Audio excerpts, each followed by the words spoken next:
Welcome to Playing the Big, Beautiful Long Game, where entrepreneurship meets spirituality.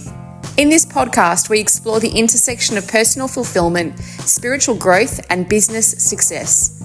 This podcast delves into the idea that entrepreneurship is not just about profits or growing businesses. It's also about embracing purpose, meaning, and inner growth. Each episode features conversations with entrepreneurs and thought leaders who share their journeys of building businesses that align with their highest values and deepest calling. I'm your host, Debbie Zita. Sit back, relax, and thank you for being here.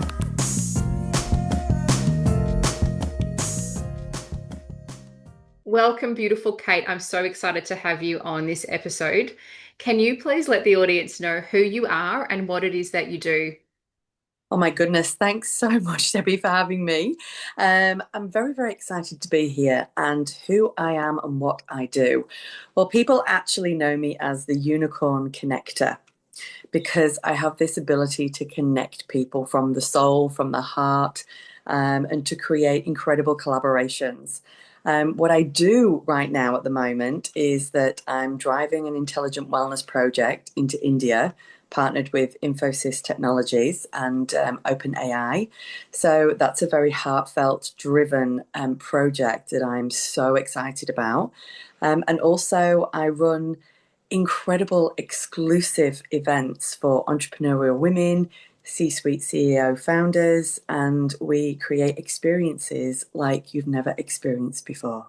Oh my goodness, I'm so excited. I'm like, where have you been all my life? I need to come to one of your events. And we were just talking off record saying, how did we actually connect? And we couldn't really trace it back. But it sounds like you and I, we both work with energy and frequency. So somehow the universe has brought us together. And I have to come to one of your events. I'm like, as soon as you start talking, I'm like, okay, I'm there. When is your next one? So, Yeah, they yeah. are. They're very powerful. They connect women like we've never connected them before, and I think it's just a part of what the world is missing right now. So I'm excited to see where this is going. Beautiful. Let's follow the energy because you've got so many amazing things that you're working on. You mentioned about the connection, the events. You mentioned about this project heading into India. So you let us know, where would you like the conversation to go? Oh, absolutely. Well, I just want to first start with the the passion that drives me is my son. I have a little boy called Harry. He's 10 years old now. He was diagnosed with autism at 2, which has been a very, increasingly evolving roller coaster of a journey. He was nonverbal for 6 years, and it's taken us on a path of discovery about health. And my big goal is to create something called Harry's World. Oh, wow. And Harry's World is a space where for children that just don't fit. Because we've come across so many children, so many parents, struggling with this identity of who we are, where do we fit in the whole world, when it's very hard, as an autism parent myself, I found it extremely hard to find a space for Harry. So my big goal, my big legacy will be to create Harry's World, and these projects are driving into Harry's World. So that's just a little bit about me, where I'm going and why. And I think that that's important for people to see, feel, and know that people are made for something more out there, and they just need a vehicle to get them to where they need to be. I love this so much, Kate, and I can feel the passion as you're speaking about Harry and sharing these projects and how you're turning this situation into something that is giving back to the community. And also, it's feeding your own soul. 100%, and I'm just like, how successful can I make other people so our dream also comes true? And I think there's so many people out there. It's a dog eat dog world. There's so many businesses thriving, but, unfortunately, people, I suppose it's the growth that creates greed. Yeah. And there's not enough projects being built on the back of this. So I just want to do what's from my heart. It's a dream that I never thought that I could do, but I had a vision board and I put it all on the vision board, and now I'm getting lots of connections because I talk about Harry's World all the time. And I'm like, how can I make this come true? And it's through this project, it's through this project, it's through connecting these people to these people, so it's one big beautiful golden circle that will create a dream that hopefully will leave a legacy for beyond us. Oh, so amazing. You're the second guest today that has mentioned vision board. So I think I need to take that as a bit of a sign from the universe that I need to get moving on mine because for me, everything's here and it's like I've done them before. I've done the cutting out magazines and putting them and pasting them, and I didn't get the vibe, but I think I need to look into it for this year and really get myself a vision board that is actually inspiring to me. I want to touch on briefly, and I did share with you that I'm usually really private about this topic. I share a little bit, but I do have a beautiful boy who's going to be 18 this year, who is on the spectrum. And I'm just looking back at how the world was back then. And I had just lost my mum. We were soon to be divorced as well. And I felt really alone and isolated. And I know that my son, struggled because I know he felt different and I know it was challenging for both of us. And I'm so respectful of not speaking for him because he's a young adult now and I have asked him and he said, you can talk about it a little bit, but not too much. So I don't want to sort of project onto him. But I sort of feel like I wish I'd met you 10 years ago, because I would have so been a champion for Harry's world and I would have brought my son along with us and supported you. But I wasn't, and that's okay. I'm here now along the life path and I've met you now and I'm hoping that others don't have to struggle in the way that Jonah and I did to understand what was happening for him internally and understanding that we communicate differently, we see the world differently, and to really allow him to be himself. I think if I'm really honest and I like full disclosure, I think I was trying to make him more how I thought he should be because I didn't want him to suffer. And then that didn't work. So then what I did was I threw myself into my business in the hopes that I could change the world, which is still kind of what I'm doing in a very maybe altruistic sort of fantasy way so that it can be more accommodating and more beautiful for him. Oh, absolutely. And I hear every single word so deeply. And I think that 10 years ago, again, Harry's 10 now. So, figuring out like when Harry was actually vaccine injured at 2 years old, at 18 months old, and what I knew of autistic children when I first was given the diagnosis that he was autistic was horrific. There was no help out there. There was no resources. There was no solutions. There was nobody to talk to. And that was what led me on to build my community called Mum Supporting Mums. Wow. And now that's a thriving 16,000 women across the world community Wow. that we encourage to talk to each other, to open up, to be that that sole solution for another mum that's out there that's struggling. Voice your struggles because there's somebody out there that has been through something. So it's very important that us as women talk because we're encouraging the men behind the scenes as well to have these conversations. And it's a circle because you can't become a strong parent but just one. We have to stop these statistics of the autistic families splitting up because it's Yes, hard. yes. Absolutely. Again, first-hand experience with that. It's never the go-to place. No one wants a family to split up. But maybe I'll share, in a little bit of disclosure for anyone who looks at families that do split up because they do have children on the spectrum or similar things. It is an extra layer of challenge that you don't have with neurotypical children because it impacts for us. I can only speak for myself and those that I know close to me who share a similar experience. It was every meal, every school drop off, every conversation, every TV show, every day was Mhm. ruled by how is this supporting him or not supporting him. And so it was interesting for me, and I do feel to share because I truly I felt since I was a little girl that I was here to do something that was going to be really impactful. And when I was parenting, it was in the kitchen trying making food, making it again, throwing it out, making it again because nothing tasted right because of the sensory thing.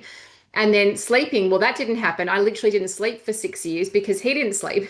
So, I think people thought I was drinking, and the truth is I'm actually allergic to alcohol. So I can't drink. I've never been a drinker, but I probably looked like I was because I was so, so exhausted. And then on top of that, of course, mum's passing tragically and suddenly, and the grief of all of that. And then it just was like, I actually thought none of us are going to survive here. under this roof. Like my ex-husband's a former husband, lovely man. I'm very close to his current wife. I'm very close to their bubby, who's now 4, and we've built sort of separate lives. But it was challenging. You don't And want that to do and that. that in itself is honourable, because unfortunately a lot of families do break up and they're not on those good terms, and it's just, we have to work together more. And I think that there's so much hate in the world. I've been through some really terrible times myself, but learning the act of forgiveness for, maybe your children's sake, or for, the community's sake. And I just think that, that's really admirable. And it's really lovely to hear that you have that relationship, because it's very important for the kids. I'm very much happily celebrating being 10 years on my own. Next month, February, I've been 10 years on my own. Go. Raised my son on my own. I've been a single mom, a single business owner. I've built communities of thousands of women, and nothing stops me. Mhm. And I think that that's because of the great women that I surround myself with, but also a great couple of men as well. I find my circle and I love them hard, and I think that that's what keeps me sane, along with the odd glass of wine or two. I have to be honest. There's been those moments of being in the shower and literally, crying myself stupid, because, with a glass of wine, because it's too much. Of course. And we say, sometimes women at the top performing at a high level, it's extremely lonely. And, 100%. you can have large communities, you can have a large group of friends, but when the tough gets going, do they come? And the answer is no. People like to see the success, the motivation, the getting through all the tough moments. But when it comes down to you sitting in a corner crying and needing somebody, you make a few phone calls, and believe me, nobody picks up. It's so interesting, because I've actually found almost the opposite to be true, and I think a number of my guests have. So I'm curious to chat about this, because I've noticed when I am in those sort of moments, and again I've mentioned I can't drink, and I have this visual which is kind of funny, kind of sad, but I'll share it. As we were divorcing and like we're packing up the house and everything, and I was just starting my spiritual journey. Well, I've had many spiritual journeys, but one of like the next layer of that journey of understanding my heart. 'Cause I was born at 3 in kindy going, oh, I've been reincarnated. So that's why I say because I'm like, don't you all remember we've been here before? Oh no, you Brilliant. don't. I better stop talking. So, but I was going through my divorce, mid 30s, and I called my auntie, bless her, and I was like, I don't know what to do. Like it's all finished, and I was basically freaking out. And she goes, go to the cupboard, she was going step by step, go to the cupboard, now go to the next cupboard, take out a glass, take out the wine, and I was like, so she was trying to get me to have a glass of wine to calm down. Again, I'm allergic, so I couldn't do that. So I threw myself into meditation instead, but whatever works for you. But what I noticed was when I was down, women were there. But then when I was starting to rise, they actually weren't there. And this is, I don't know, and I know that yours is the opposite. So I just want to share mine, because I think there are women that have had your experience. There are women that have had my experience. Maybe also it's that we're changing as we evolve and change, who we're around also changes too, perhaps. Yeah, oh, absolutely. And I agree, my circle has changed dramatically. Yeah. And since I believe, the rising of the unicorn, I call it. And also, funnily enough, it's the year of the horse, Yes, it is. how Fire horse. crazy is this? Yes. I always say to everybody, oh my God, it's the year of the unicorn. Yes. And, I'm finding now that other powerful females are connecting. They're coming into my circle, and that's not through, reaching out to them. That's them reaching into me. Yes. And I think that, creating that firewall of, incredible power. You know who you can go to for certain things. You know who you can cry to. You know who you can go to for advice. And this is a game changer for me, because I now know that if I'm in trouble, I know who my girlfriends are going to be. Yes. Yeah. And it's been a wild ride, but I feel like this coming year is going to be one of the best years I've ever had. It's got that sense to it, doesn't it? I know we're still in that snake energy up until I think the 16th or 17th of Feb, they're saying. And then it switches into the fire horse, which is very much go and momentum and big energy. So we're shedding everything now, so we're lighter to move forward. Kate, can you share with us a little bit about, well, there's two things I want to find out. One is the unicorn and the like the symbology and what does it mean in your world? And the other is about the health and the AI that you're bringing into, I think, India that you said. So can you share a bit more about those two things? Yes, absolutely. And the unicorn came from I was working my business for 8 years, and I got to the point because I didn't go out for 6 years. I literally didn't go anywhere for 6 years because I was at home with my little boy. Yes. And obviously, other women can resonate to this. You can't go out and do things. You can't go networking. You can't do all the things. So anyway, the time passed where we got some help and I was able to go out networking, and I couldn't find my females. I couldn't find the rooms that I wanted to be in. They just didn't, they weren't serving me. So I was, thinking, okay, well, if I can't find it, I need to create it. Yeah. So I came to the table with an idea of an elite networking group of female founders that wanted more. So I created something called Go High Level Women. Oh, wow. And when it was created, I went to my incredible girlfriend, Carly DaCosta, from Beyond the Logo, and she built my brand. And the brand symbol was a unicorn. Okay. Now, when she presented this to me, I was just like, my heart dropped. And it was like that moment of, oh my God, the unicorn, the elite circle, if you create a unicorn business, there's a meaning behind the unicorn. And I didn't realize what the unicorn actually meant. I just knew that as a little girl, all I asked for every Christmas was a horse. All I ever wanted was in my back garden on Christmas Day, I wanted a horse, and I was going to make that horse into a unicorn. And this was just my little girl dream. Wow. And when this brand came to fruition and it came to life, it was everything I'd ever dreamed of. And when I did my first event, it was incredible. It was full of sparkle. It was full of diamonds. It was full of women just collaborating, connecting. Like 6 women left that room with ultimate collaborations that they took their business to the next level. And I was like, this is what I'm talking about. Women opening their networks, creating incredible fire between themselves, instead of us keeping our network safe, not telling anybody about who we're connected to, who's working with us, what we're doing. It's like open, free everything that you've got going on and find the person that you want to collaborate with, because I'm telling you now, success is sweeter when shared. Yeah. So that Beautiful. started to evolve into all sorts of different aspects of events, gatherings. I'm also working with another female founder now to explode her brand. We're going across America. We'll be going to Dubai. We'll be going to the Monaco F1. All of these things started to come to me because I was the unicorn that I always wanted to be. So that's kind of one arm of what I'm doing at the moment. So good. I love it so much. And I love that was it Carly, did you say the branding lady that helped you? Kylie.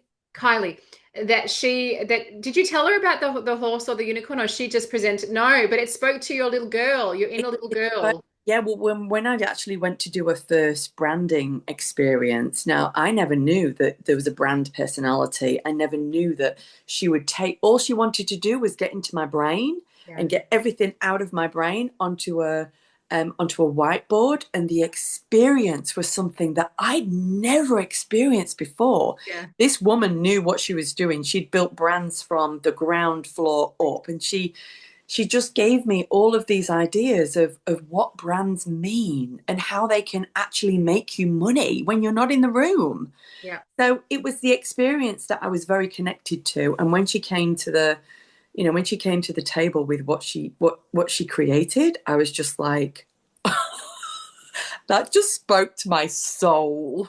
I love it so much. I love it. Yeah, and What a beautiful Kylie brand. was actually introduced to me Yeah. by somebody else. Okay. And she came to that very first opening event that we hadn't actually got the brand at. And from that first event, I called Kylie and I said, I need a brand. I need help. And Yeah. she was just like, I got you, girl. I love it. Amazing. Oh, so good, so good. And then the other one was this health, and I think you were saying it's connected to AI and it's moving into India. Can you share a bit more about that project as well? Yes, absolutely. I'm just trying to look at actually where my little device is because I need to show you it. I can't find it anyway.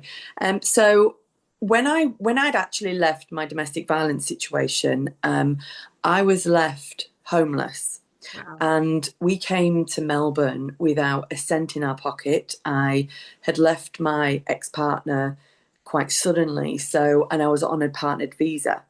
So we left New South Wales and we came to Melbourne, and I had no visa. I had no way, I couldn't even claim Centrelink. I had no income. I was literally in no man's land.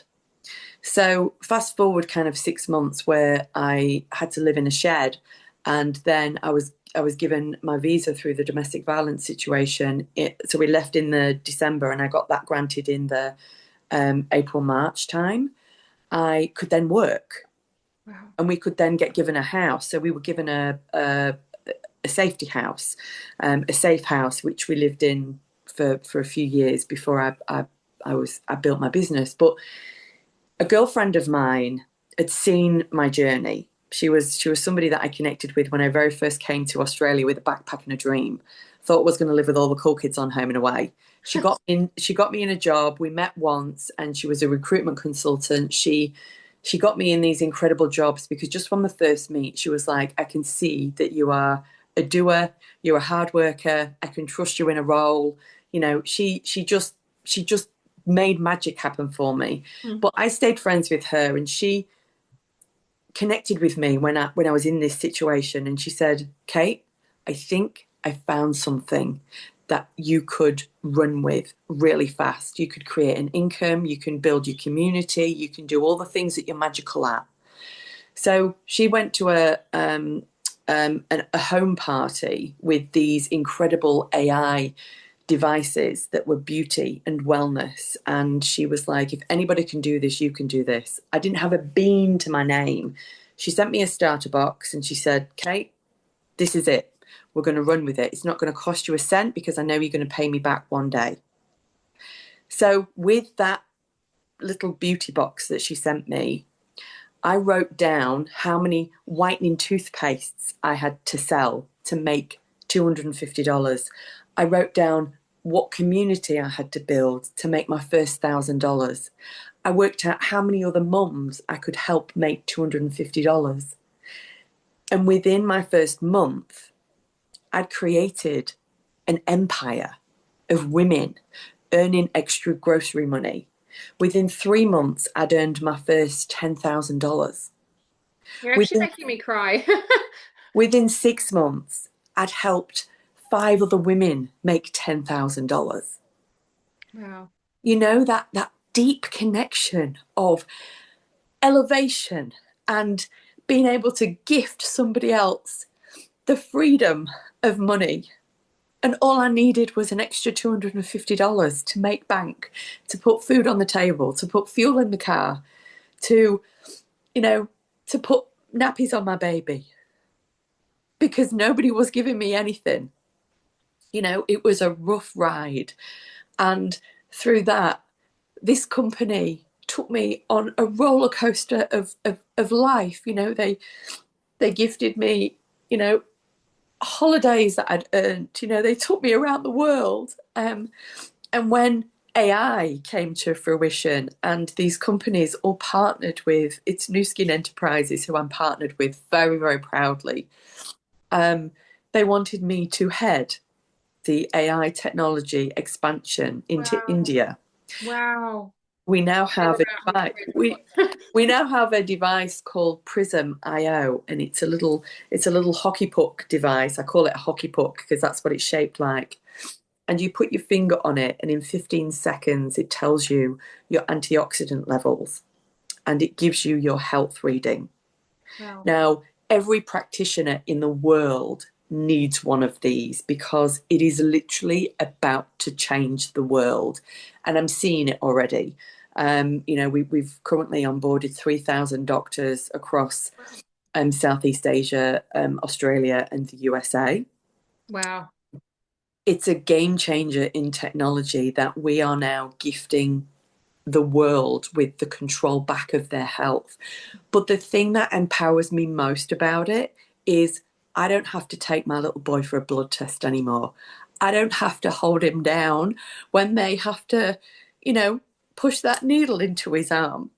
It's the trauma that comes with all of that stuff. It's the kids that we can take to that next level. It's the women, the mothers, the fathers that can now get back the control of their health, that we can lead into that next generation of health and wellness. And I'm not just excited about it. I know that this is going to create a legacy. And I literally can't stop thinking about it. I wake up with an idea, I'm thinking about who I can talk to, and the events that we can create around this, and the work that we're going to do in India, because again, India is nutritionally in a lot of trouble. And the reason why we're going to India with this is because we're partnered with Infosys, and Infosys Equinox are one of the largest tech companies in the world, and the technology that's happening over in India will blow your mind. The women, the men, the kids that are coming up, because the median age is around 25 over in India. So, the social involvement, the AI technology, the want to not work in a cubicle for 60 years. We can see all these kids coming through the paths, creating millions and millions of dollars on YouTube. And I'm just like, it's the new way of working. Wow. The opportunities there for them as well. The opportunity is there for them to empower their children. And all the people over in India at the moment have gifted that life of their children coming over to Australia, going over to the USA to study. Now, what we're finding is it's now their chance to give back to their parents. How beautiful. There's And just so much in this, in your story. There's so much in the projects. There's so many convergence and points and crossovers, and I love it so much. I'm just so grateful to have you here. honestly, I could literally talk about this all day. And I think that just giving snippets to people with the heart-driven project, because there's not everybody doing it the same way. You can create a legacy with something. You can change your financial situation around, but the biggest part is you can change your health. Yeah, it's huge, because if you don't have that, you have nothing. As Nothing. we know, right? So, Amazing. we're seeing a lot of these, detrimental health paths that are coming across us at the moment, and even again with my son, I take it back to my own situation of, he's always been on the white diet. He's never really explored food before. Right. And I was always extremely worried because he had a very low iron deficiency, and it was dangerous. So now I'm able to give him a supplement that he can drink a little juice that he thinks is Harry juice. And his iron supplements his levels have gone through the roof. And when I heard my pediatrician say to me, well, do you know what, Kate? No kid has ever died from eating chicken nuggets. I was like, you're right. That's alleviated the stress from there, but it doesn't solve the problem. And the thing with that statement is, because we've heard all these things as well. Yeah, they don't die from that, but they also don't live optimally either. No, it's Right? long-term effects. You feed them crap that they're putting into their bodies, they're going to end up with the diseases, and living off, the tablets and things that they're given. And I suppose one of the biggest eye openers and bingo moments for me was when I was actually talking to my doctor about it, who is actually very, very much on board, by the way. Fantastic. I said to him, if I can help you with anything right now with your practice, what are those three things that I can help you with? Mm. And he said to me, the three things I need help with immediately are side effects to the pharmaceutical products that we're gifting our patients, because Yeah. obviously some people need them, but the side effects are really horrible. So Yes. how can I help, how can I help there? Two was weight loss, because the obesity is out of control. Yes. And the third one was mental stability. Right. So I now help my doctor with those three things. Cool. And it's been a magical journey. And I just feel like every day I'm like, who can I help? Who can I help? I want to switch it around and I want to ask you, Kate Edwards, what three things can I or my community do to support you in these incredible projects? Awareness. Okay. Awareness of how to take back your control of your health, because you cannot measure your health any other way. Number two is opening your community, making sure that people can collaborate, they can connect, they can open their networks to others, because we're finding that people are not just finding a business partner or somebody that they want to do life with, they're finding a friend that they can have a dinner with or a glass of wine on a Friday night. And that mental stability for men and women is just so important, because there's a lot of crazy things happening in the world. So if we can connect, we can be very open, and we can drop that you know ego of oh, I've got to be a man, or oh no, I can't talk about that, or it's got to be made normal Yeah, normal. for I us love to normalize, especially on this podcast. We have to so many open. incredible conversations. And the third one Hmm. is, I personally would love to see how I can be of service to your community. What value can we give as together?